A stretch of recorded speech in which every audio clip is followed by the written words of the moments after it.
Hello. Mayor and City Council members, thank you for your time and attention this evening. My name is Robert Nichols, and my family, friends, colleagues, and comrades all call me Bobby.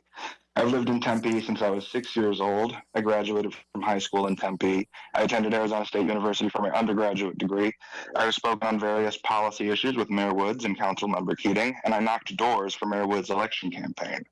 Today, I'm speaking in my capacity as a private resident of Tempe, the co-founder and director of Arizona Works Together, and the founder and co-chair of Phoenix DSA's electoral committee.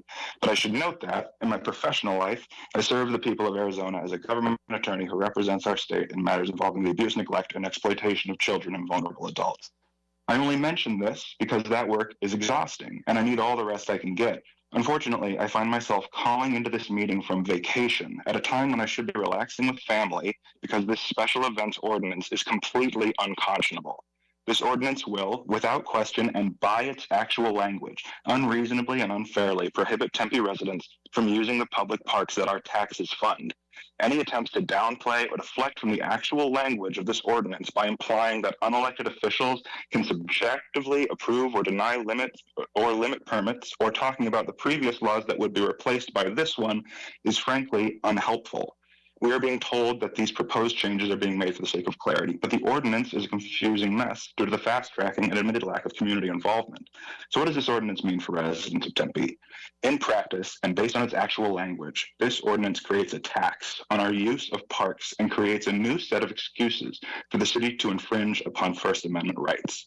If you are planning a birthday party, a family reunion, a church picnic, a corporate team building exercise, a walk, a bike ride, a march, or any other event or activity in a Tempe park that could potentially include 30 people or that is open to the public, or that the city manager or designee subjectively dislikes, you will need to pay the city for the pleasure and hope that the city manager or designee grants your request, which they are not required to do, even if you've done everything right under this proposed special events ordinance.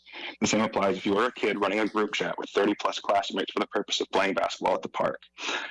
As a taxpaying resident of Tempe of 25 years, I'm legitimately stunned that this council is actually considering an ordinance that would require Tempe's businesses, churches, nonprofits, and residents to pay a special tax on top of the taxes we already pay to build and maintain our parks, our streets, and our public properties.